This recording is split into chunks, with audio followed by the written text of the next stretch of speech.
Sure, you're welcome. All right, so this session is, I think it's 90 minutes long or thereabouts. Normally this is taught by two people or three.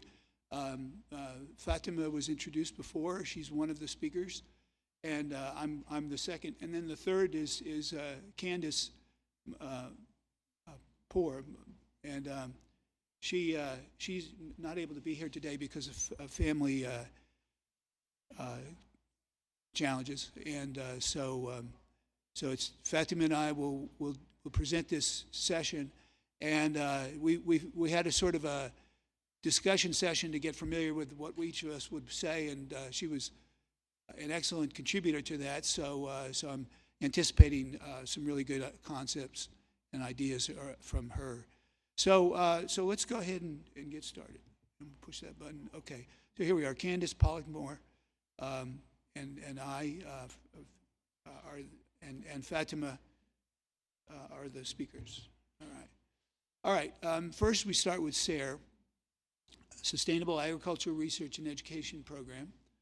It comes from the USDA, and it supports better. Okay, testing. Is that now? Let me try that. Is that I can hear myself, so it must be better. Okay, okay.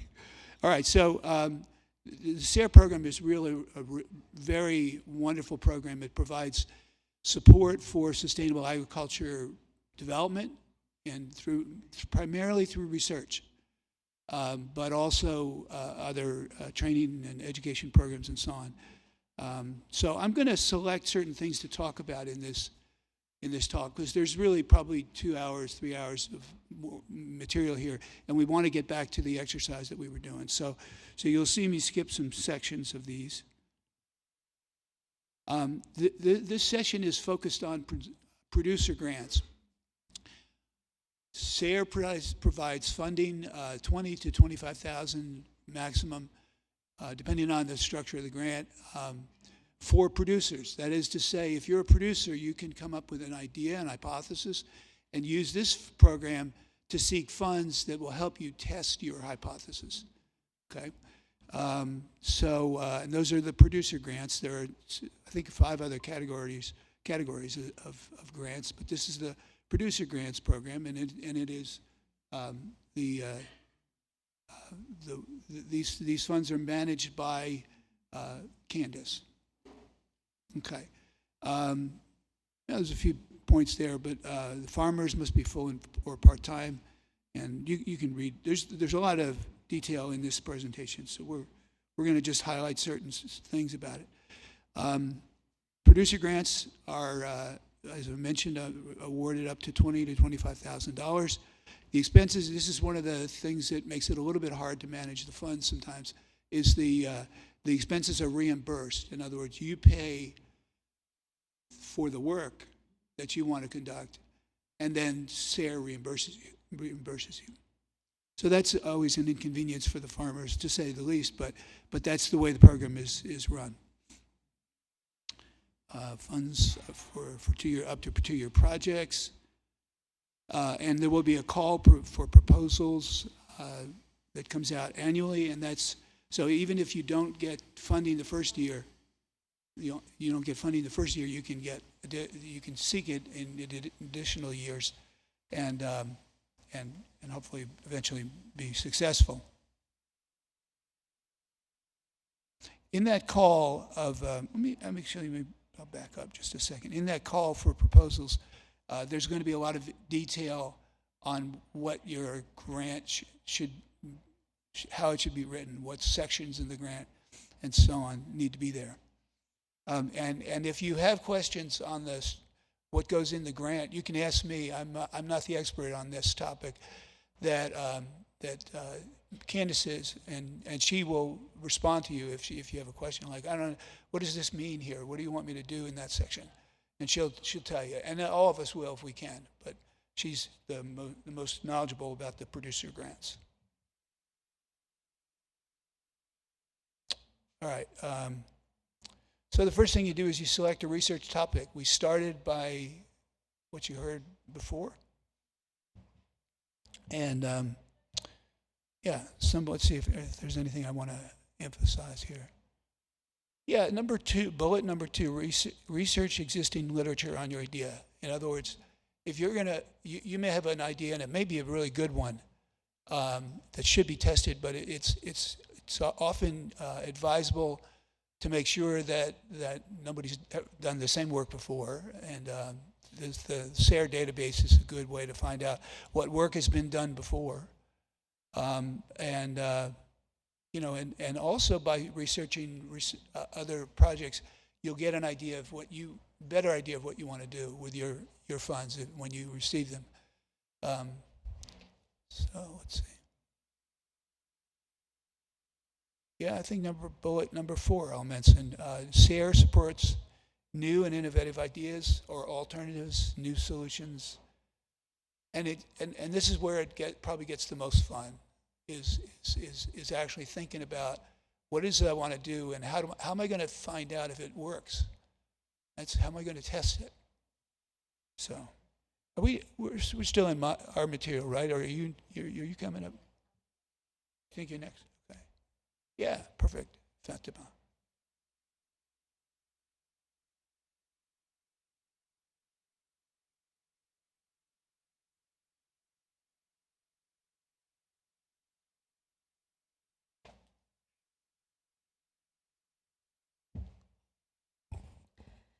I'm usually very soft-spoken, so can everyone hear me okay?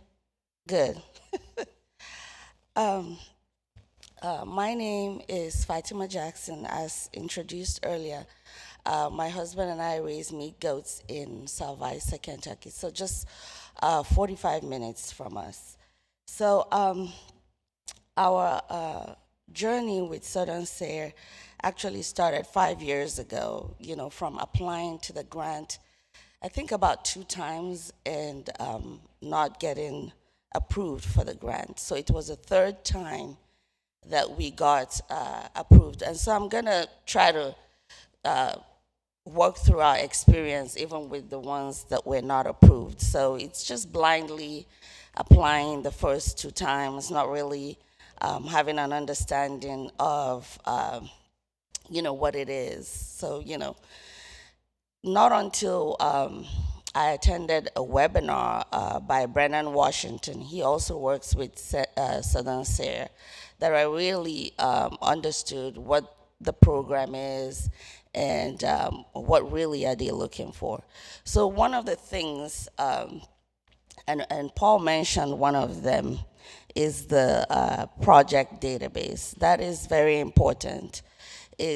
If you have an idea or hypothesis on a research that you want to do on your farm, one thing I would recommend is going on there and seeing what has been done already with what you're planning to do, and how can you differentiate your project from what is out there already.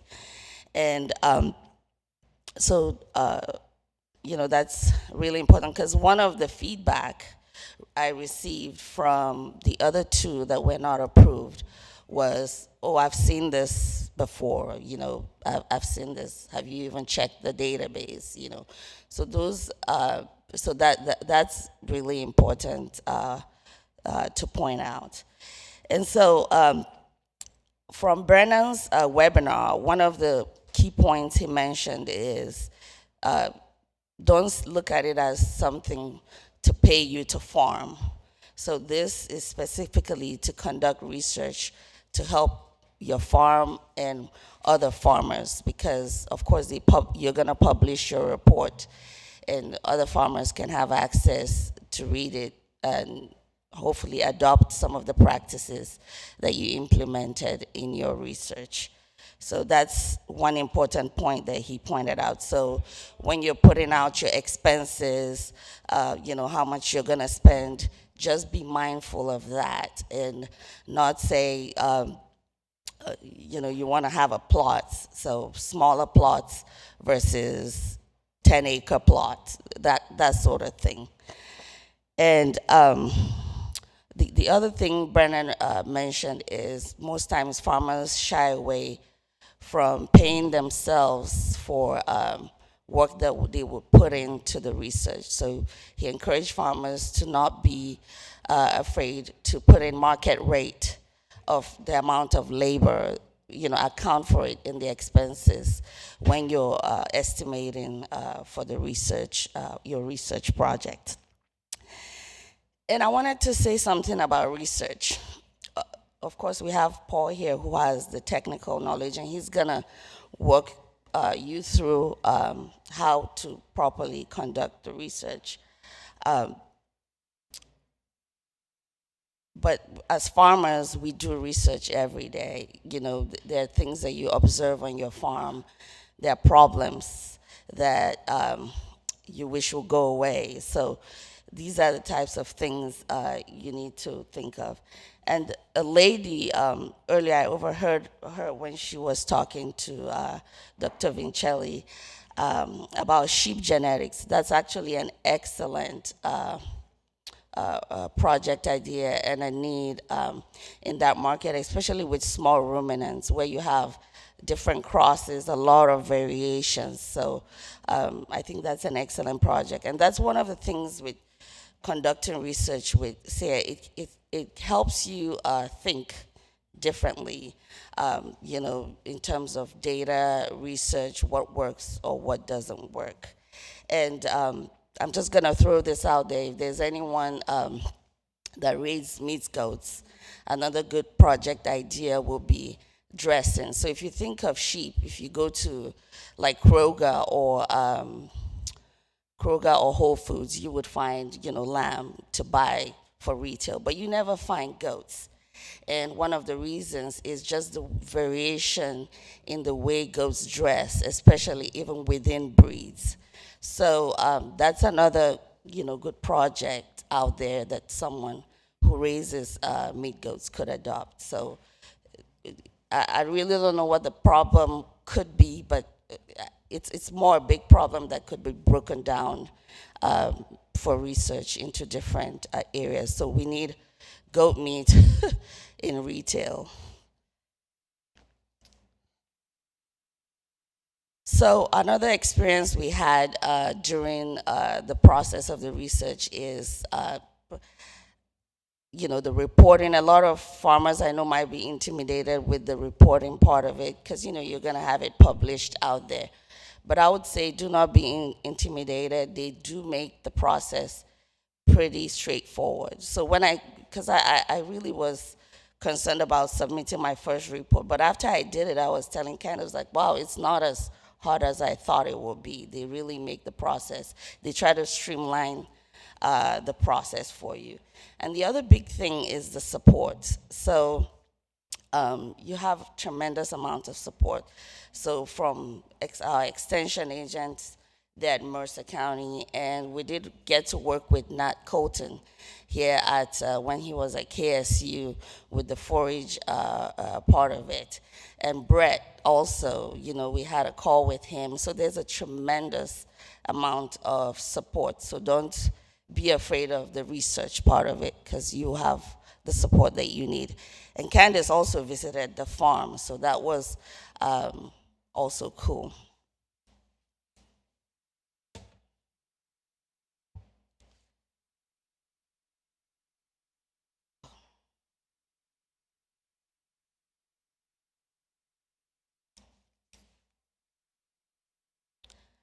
So again, family farm. I farm with my husband, Justin Jackson. In South Isa, we have 2 young kids who have been growing on the farm and helping too. So we have other helpers like our livestock guardian dogs. So it's pretty much a team effort. So we raise myotonic meat goats. This particular breed, I know a lot of people know them as the fainting goat. But within this breed also, there's I would say a version of this breed that's raised for meat. And so they usually have shorter leg, more meat to bone ratio, and they're primarily a North American breed. So they do pretty well when it comes to parasites and other things that could affect them environmentally. And we primarily raised our goats on pasture. And we also sell USDA goat meat just direct to the consumer because there's really no much market outlet. And I think meat goats would do well, say, in a farmer's market.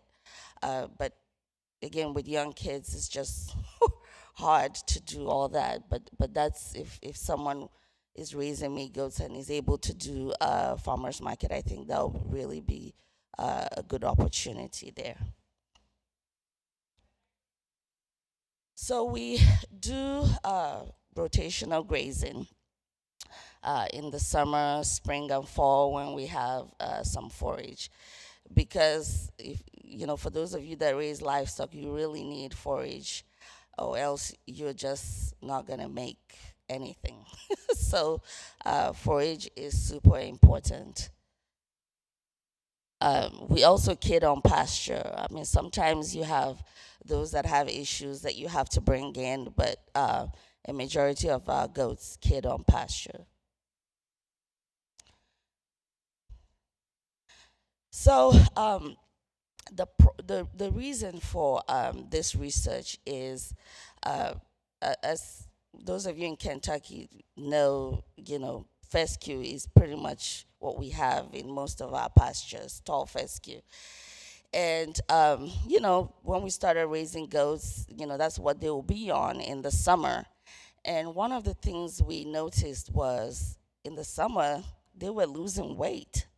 And that kind of perplexed us, and we were wondering, what's going on. And it wasn't really parasites, because that's what we thought at first, because, we would do the, take fecal samples and check. And of course there were some, that had parasite issues, but the weight loss was not the cause of a majority of them. And so, did a little bit of research and, found out about the endophyte property in the tall fescue and how it can negatively affect them. And I know for cattle, they said something about, the fescue toxicity could affect, you could see it in their tails, right? But with goats, it's just the weight loss. And that's kind of the reason why we decided to think differently when it comes to the summer, because we could not afford to feed grain during the summer months. So we were seeking alternative forage to feed during the summer months to be able to have them thrive, when we have forage. And so hence the thought of doing this research, so that way we could scale it to other pastures.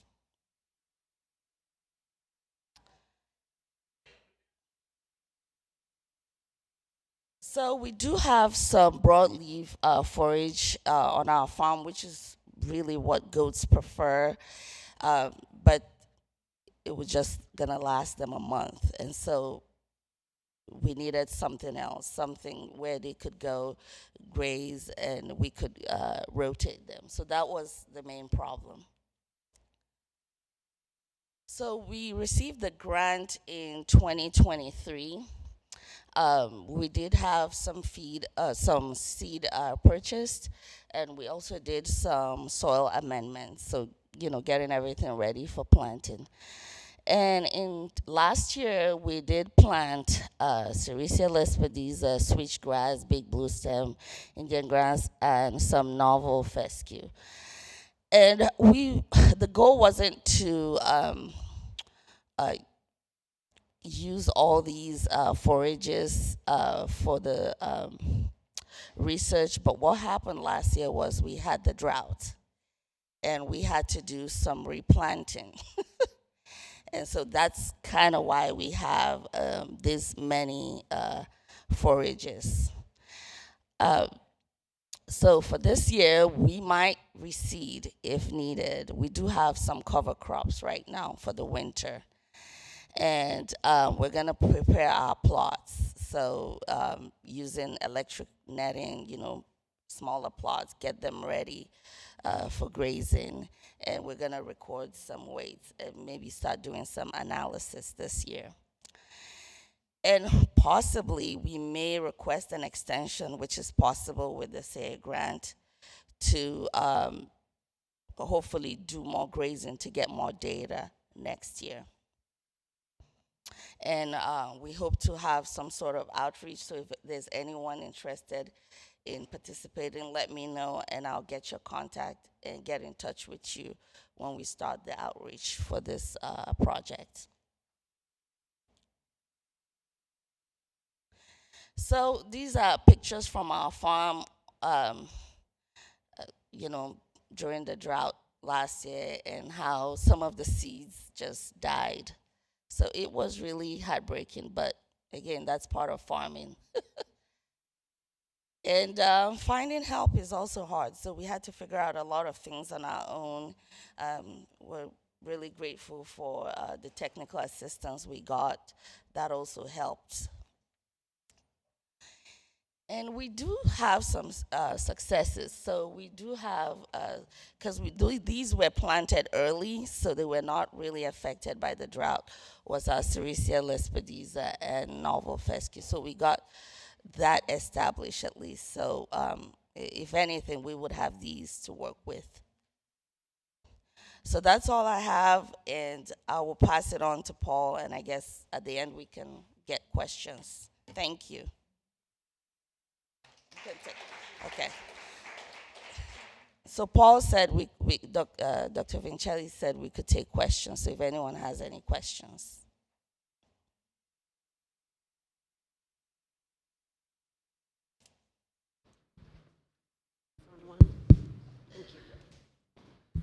Is there an acreage cap to these grants? I know that might be a silly question. An acreage cap. Like, you know, say with the EQIP grant, and sometimes you can only have 99 acres or less to get the grant you're looking for. But if you have more than, say, 100 acres or so, are you still allowed to get the grant? Not that I heard of, but I think Dr. Vincelli will talk more on that, but I don't think so. Okay. I really can't add anything to that. I think I've not seen that. Not sure why it would matter in the research arena, but it's a good question for Candace if you're working on a project, a proposal.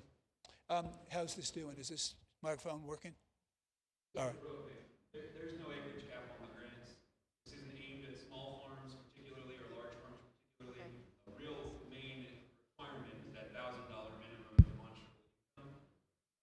I know what you're talking about. They're not that. Good. Thanks, Brett. All right. So let's carry on. Oh, there's another question. Okay. Yeah, I did. Hi, Paul. I got a question. I was looking at doing something with my high tunnels. I wanted to do some solarization with some brassicas. Now, with SSARE, do they look more favorably upon, like I was looking at doing a randomized sort of design, or maybe a split plot, something like that, within my 4 high tunnels. Now, is that graded better, or do they take that into account when they're awarding grants? I mean, because I could do either setup pretty much with that. Yeah, no, that's a great question. And so he's talking about experimental design, which is within your capacity to actually learn about even now. But anyway, yeah. So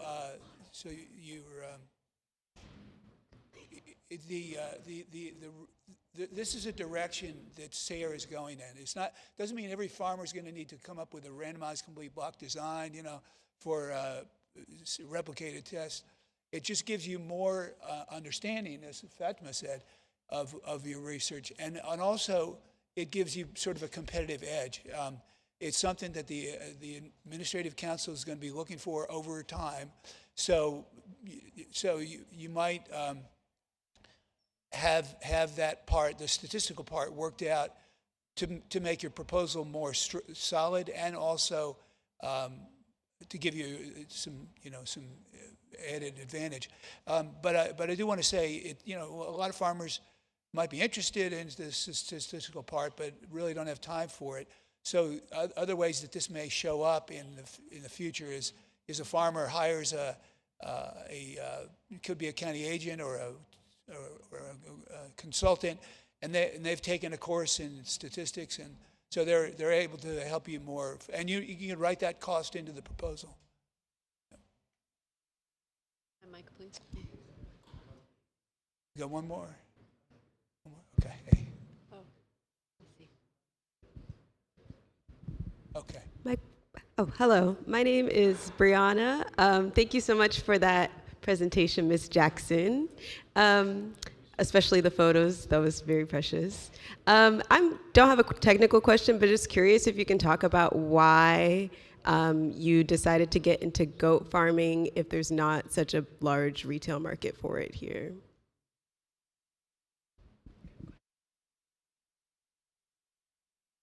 So let me correct it. There is a large retail market, but what I meant by it's goat in the retail stores. So right now there's an unofficial market for it, and it's mainly the ethnic markets where folks go directly to farmers' farms, or sometimes you have this mini markets where you have some folks that do just processing, where people just take goats there and they process in large numbers. And you also have some processors that take a large number of goats. I know there's one in Indiana.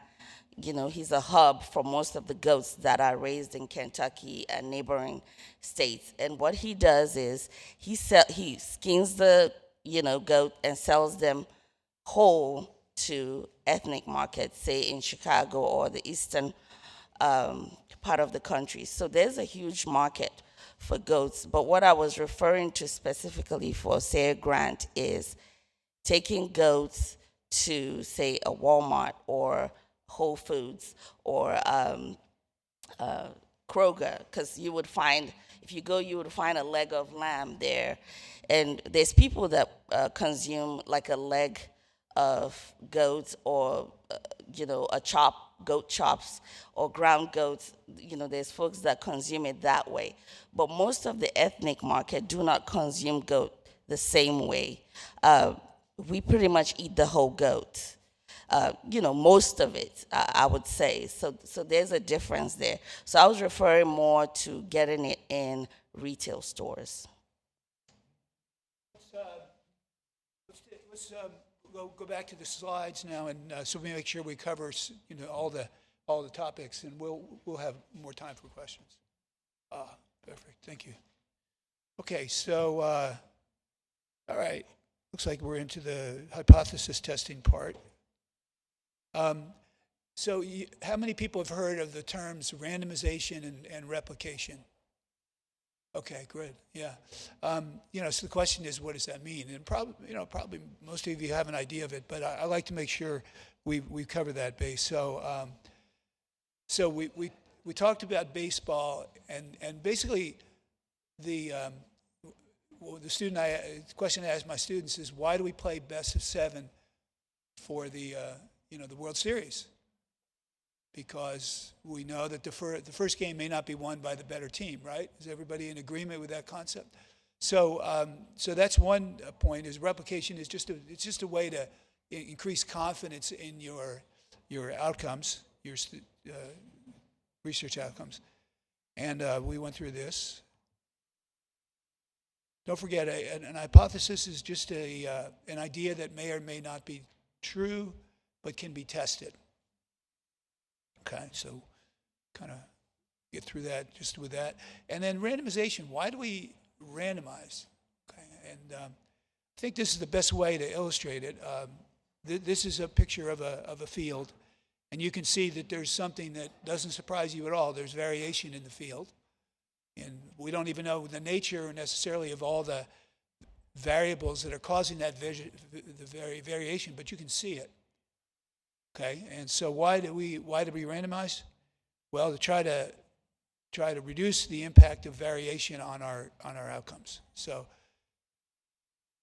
we put in. You can see I'm starting to draw in some plots. Okay. Can you see those red lines? Okay. And we'll start to apply numbers. So the top area there is getting numbers. So it's replicated. We got 3 treatment number 1. Okay, that sounds good. And treatment 2 is replicated and 3 is replicated, but it's not randomized. And so if you come in and randomize these, which can be easy to do. I mean, you flip a coin, you find a random numbers generator online. They're simple programs, and you put some variation in there, variation that is that is random, because it wouldn't be fair to go in and put all the ones across the top and with the effect that going on that you see in that field. Okay, so I think at this point, no, maybe it's the next one. Okay, it's just to show you that we're placing the plots in random locations. And I think that point comes across. So this is a nice one. Oh, this one is cool. So a question that often gets raised is, and it's a good one. It's a good question. Is what is small plot research representative of the large scale plots that some farmers do, like wheat growers or something? And so this was from the research farm at the University of Kentucky, and you can see the curvature, probably due to the wind patterns in that season in that part of the farm. And but you can clearly see the small plots. If this were divided into small plots, this is not representative of the large scale. So that's why we try to do a mixture of large and small plots. So they're all important. Okay, why is it important? Well, this one, I don't think I noticed it when it went by. There's I see it. I think it's right here. Yeah, good. All right, so this is a technical bulletin that we've got the link to download it on the bottom part of the slide. This is in the presentation, so if you're interested in this topic, get the presentation. And this is a bulletin by SSARE to help you conduct on-farm research. It's very good. A lot of everything I've been saying and more is in that publication. So that's a great source. Let's see. So let's go back one. I know there was something. Yeah. So like this information, why is conducting farm research important? Is in that publication. And here are some of the things. But the one that I emphasize is the bottom one, sustainable ag. Sustainable ag depends on site-specific farming. So I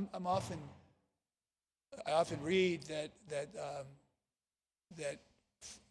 farms in sustainable farming are often the effects and benefits that you see or the results that you see are site-specific. So you may not have the same result as your neighbor because of the variability in sustainable ag. I think that's probably true. What's your experience with this? Sustainable agriculture being more likely to have site-specific variability. Does that make sense to you for your observations? Yeah, I do too. So what this means is, and I think it's pretty well documented. So what this means is that you've got this big challenge in sustainable agriculture of making sense out of more variability. And so if anything, plot research is going to become more important, not just because our administrative council says so, but because that's the nature of sustainable farms. So I really consider this topic sort of a part of the future of sustainable ag, and it may be that many of you are going to be doing it in 10 years. Some, not some on some grand level, but maybe some. Okay. So all right. So now we get into the deeper part of the research, and it's let's talk about it. So I think we can skip this. Let's go to the next one, does it, right? So let's do an exercise in hypothesis testing. So I'm gonna ask you to work in small groups. It can be the table that you're at. If you're at a table by yourself, please, for your benefit, go, just move over for a few minutes and share some space with another. And what I would like you to do is provide. We'll give you a few minutes to come up and discuss a research topic and turn it into an hypothesis. So it's not hard. If you are doing, if you're testing the hypothesis that you are, let me see, make sure I'm thinking this through clearly. Well, we'll just, take it as it comes. So work in small groups, come up with one hypothesis, which is a statement, remember, that's turned into a question. The LA, whatever their name is, you can tell I don't, Dodgers, okay. The LA Dodgers are the better team, that's a statement. The are the LA Dodgers the better team? Turned it into a question. So all we're asking you to do, come up with one or two hypotheses, and we'll talk about them. And there's going to be a few minutes of silence on the microphone as the students meander about and get somebody to work with.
I want to focus on other things, but of course there's the retail one that I did put out earlier for anyone that's interested.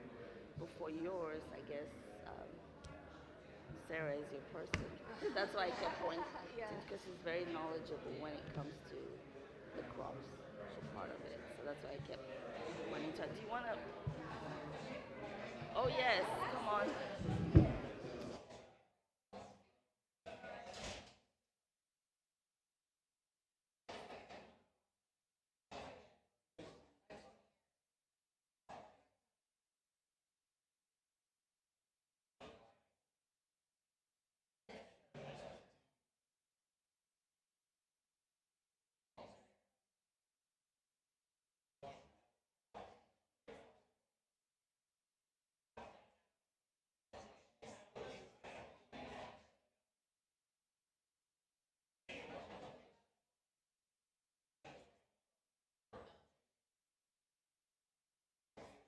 Hey, folks, let's see if you could wrap it up here in the next few moments, and we'll talk about it.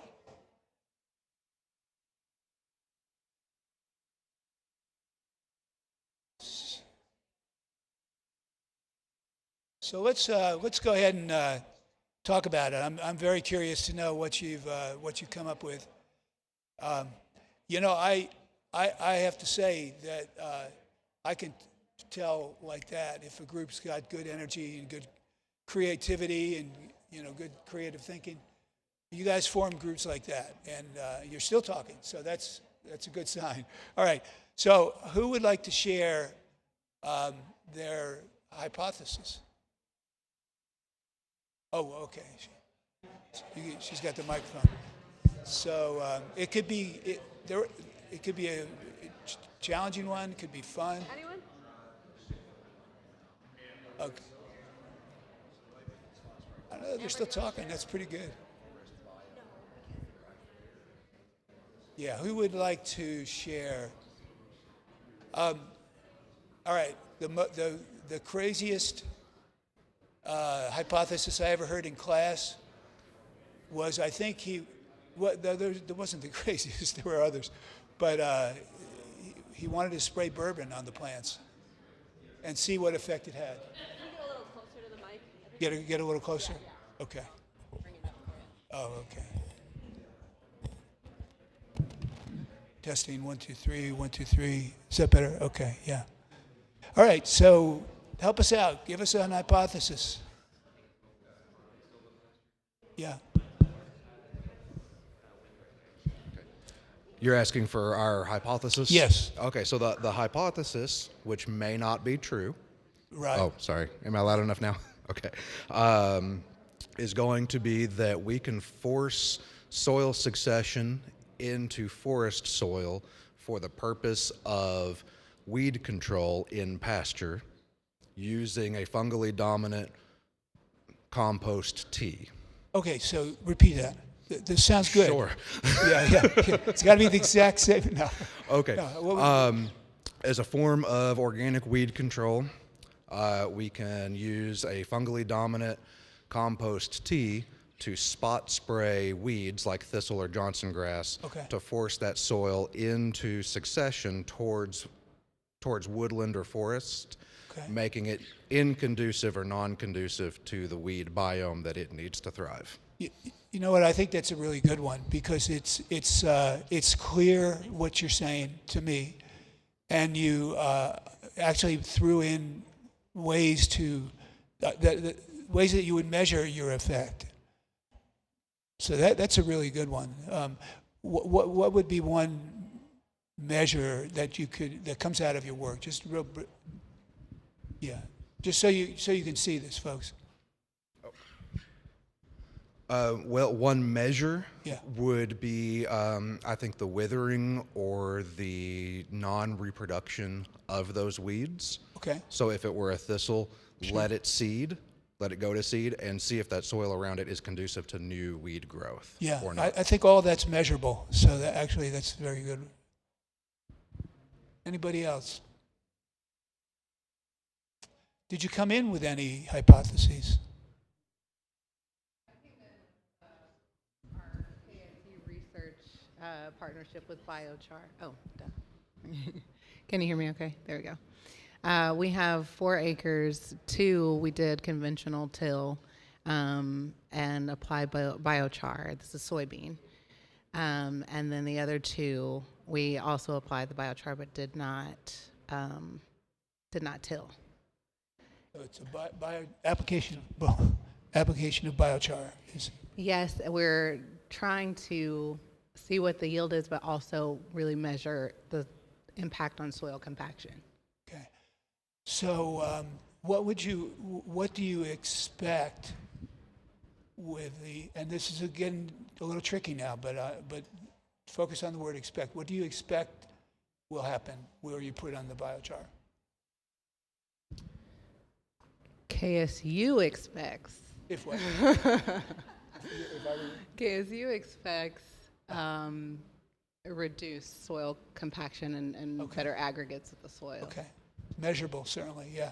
I threw a little twist in there because I said, what do you expect? Yeah, we talked about language and so on and the words you use.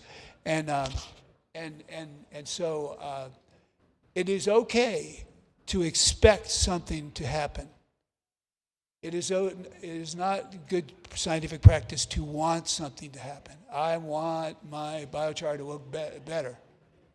It's very human because you might expect it to look better, but you see the difference between wanting and expecting. Because expecting, I'm still able to put that to the test. I believe that I'll see better yield or worse, lower yield maybe. Who knows? but I'm willing to accept the results, whatever they are. Okay, so that was pretty good actually. So let's move on to other parts of it. Fatima, do you have it? Okay, thank you. Do you have anything you want to add to this discussion? Okay, great. All right, let's move on. All right, there's a light bulb. Sometimes we feel like that, sometimes not. We talked about this, how to develop a research project. This is in that publication that I told you about. All these steps, it looks like a lot. It is, but you know, people do it, and we get it done. Let's come back to this. How do you test your hypothesis? Because the last 15 minutes or so are going to be about experimental design and how you get information from your numbers. And okay, so really the part that I want to emphasize here is setting up experimental designs. Along the bottom, you see there are 4 experimental designs listed. Completely randomized design, paired. Yeah, let's just go right into the image. Okay, so there are 4 experimental designs. These are actual, real experimental designs that you can use in your own research. So this is about as detailed as it's going to get. Some of these are even beyond what we're doing in this workshop. But you notice, let's say along the top left, that's that design is accommodating. What do we have? 4 treatments: A, B, C, and D. Okay, and is it replicated? Upper left, the plot in the upper left.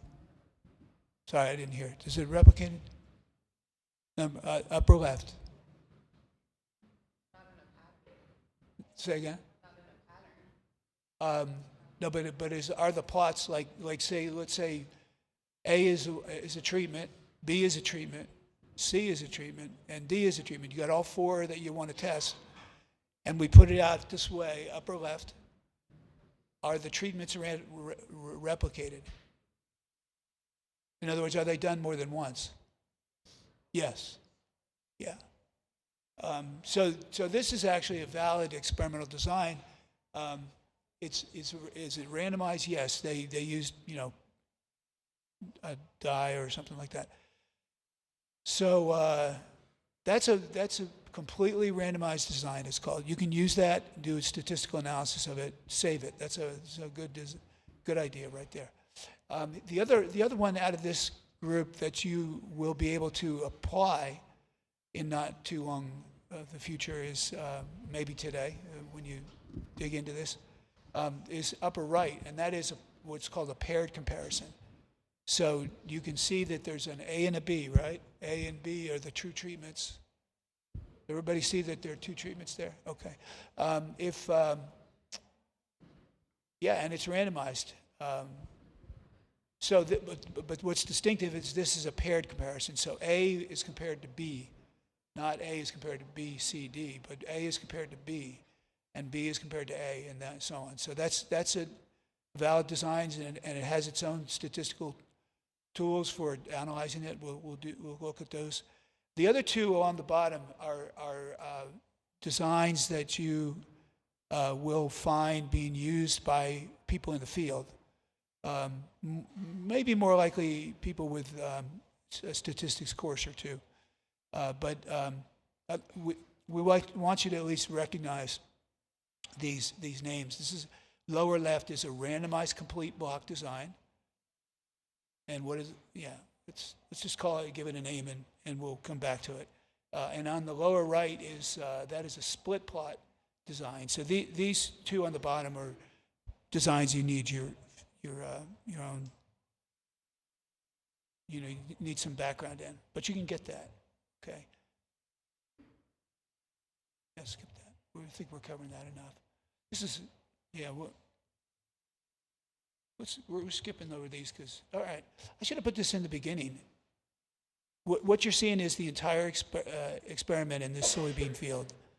There's the treated and there's the non-treated soybeans. Is this, is there a way that this can be improved?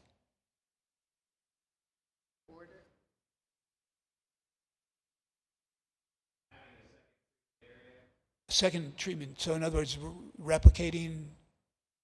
Yeah. Yeah, that's, so, you know, a farmer may do the non-replicated trial because they want to see, and that's perfectly valid. What I would suggest is understanding that that the non-replicated, non-randomized trial it's flawed. It's not going to give you the best results. It may give you results you're happy with, so don't walk away thinking, oh, everything has to be randomized or replicated. It's just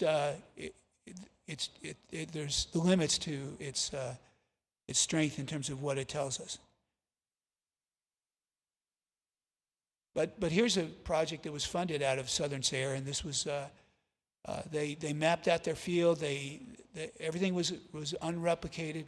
They identified these spots where they wanted to make observations, and they got funded. So it doesn't all have to be randomized and replicated. But if you want that high strength result, that's what statistics require us to do. It isn't anything we choose. Okay. So in the few minutes we have, analyzing data. Oh, I didn't talk about assessment, how you measure. So, this group had some good ideas about what they wanted to test. Actually, all of you did. So assessment is something you have to kind of look ahead and see, how am I going to measure these things that I'm interested in? And here we get into some data. Okay. So here we have two actual samples, or two treatments from several samples. All right, so these are, and this was an actual agricultural experiment. I don't actually recall what they were testing, but what the part we're doing, the analysis part, is perfectly valid. It's good to understand what you're doing to make sure your treatments are being applied properly, but we're just doing the number crunching now, and that can be done independent of the details of the treatments, as long as the treatments are validly applied. Okay, so data 1, data 2, two treatments. Each treatment has how many replicates? Go ahead and call it out once you've determined.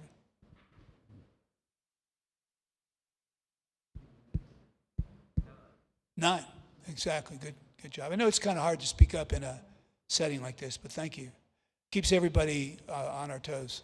So data 1 has 9 replicates. Data 2 has 9 replicates. All right, don't answer. Are these samples significantly different? And I'm asking you not to answer because you can't tell from this. Okay. This is where statistics comes in. I mean, it looks to me like we got higher numbers in data 2, doesn't it? Yeah. We've got to use tools. Where are we going to get these tools? All right, because we got the data, but where are we going to get these tools? Oh. So we're going to the statistical tools you can find online, and we're actually considering offering a course, 5-hour course for agricultural people that want to learn how to run these statistics. So if you're interested in that course, just let us know that you are interested, and we'll see if we can allocate the resources to have it taught. All right. So we have these treatments with the data, and we copy and paste the data into the statistical calculators that are online. So you would just, you see that upper left, it says enter, can't read it, it's so tiny. Enter data set, okay? You would paste it in there and then calculate, see that button that says calculate? You would click that button and it gives you means and variations and so on, Okay, so the numbers that you need to tell if these are statistically different. Say on the right, there's a kind of a little bit easier one to understand. You put in your data, you say run or analyze or whatever it wants you to push, and you can see that we would take those results from this step and do one more comparison. And you can see sample 1 is up at the top, sample 2 is sort of in the middle, and there's the mean and the standard deviations and the sample size. Get all that. Now you've got what you need. Okay, so sample 1, what's the mean for sample 1? 4.5.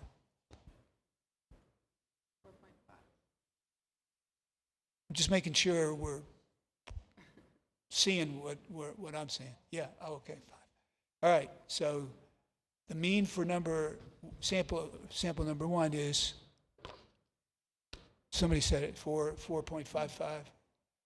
See that, where I got that? Sample 2, what's the mean? 7.8. We got the standard deviations, we push the button that says test, and we get results, and the results are on the bottom. Okay, and so there's a lot there. You don't need to understand it all. What you need to understand is the part at the bottom, the significance level is somebody from back here.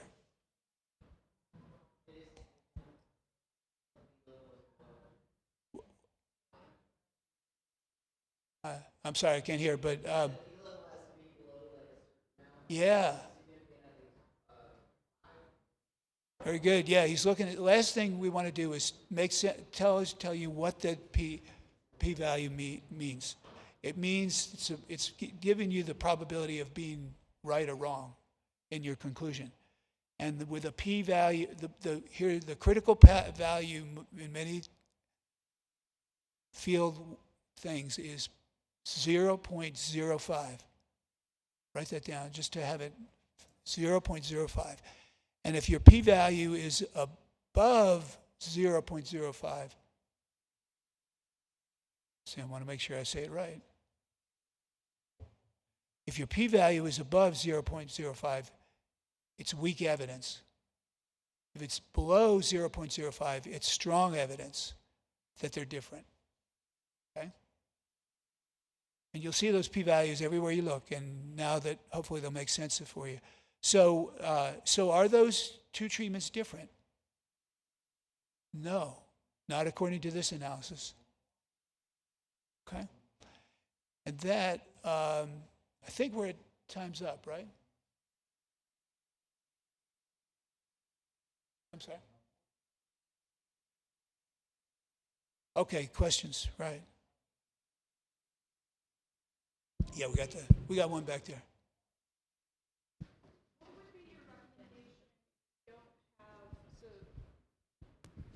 Say you're on a small farm and you want to do like a grazing study. So say I want to compare for labor, reduction of labor, a static poultry pasture-raised egg operation versus an efficient automated chicken tractor, for example, with a grazing rotation.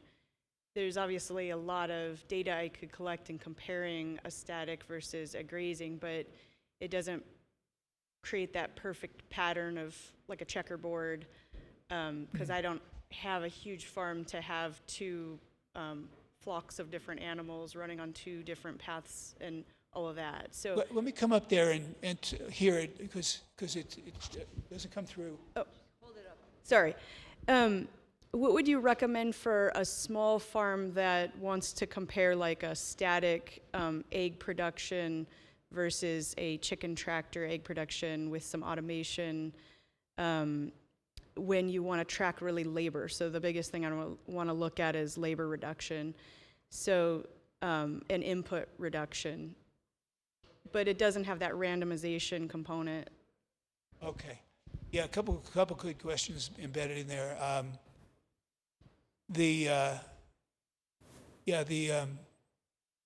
So it's automated, so therefore you can't really separate them into plots. Is that? Right. Okay.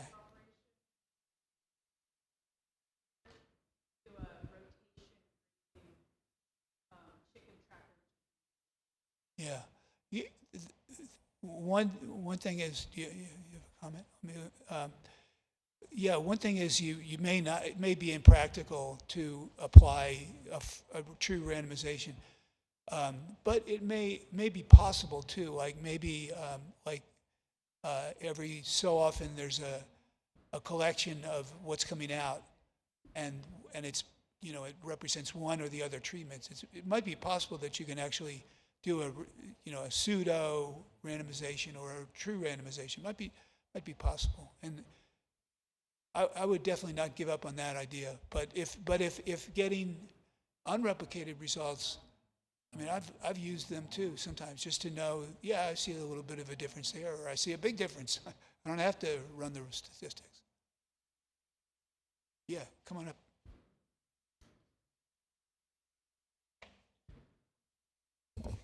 I wanted to add something for your question, and maybe Dr. Vincelli can,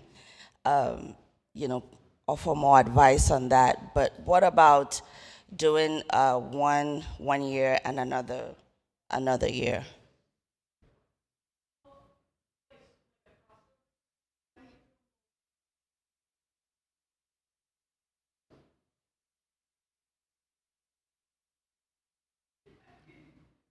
I'm just throwing it out there. Like, because of the space constraint, so you run one trial with the pasture 1 year and then another one the next year, because you would have enough time. But he For her constraint of space, can we still consider it the same research and randomized if she partners with another producer to then be able to do one side on this property and another side on her property? You know, I'm saying, speaking on behalf of Fatima, I think that's what you were saying, is you could possibly find replication in different years or different locations or different growers. Yeah, it's very, very possible. All right, we are at time, so thank you very much to our speakers and for everyone who had great questions and input. Please don't forget to fill out those little blue cards, Dusty. Thanks, guys.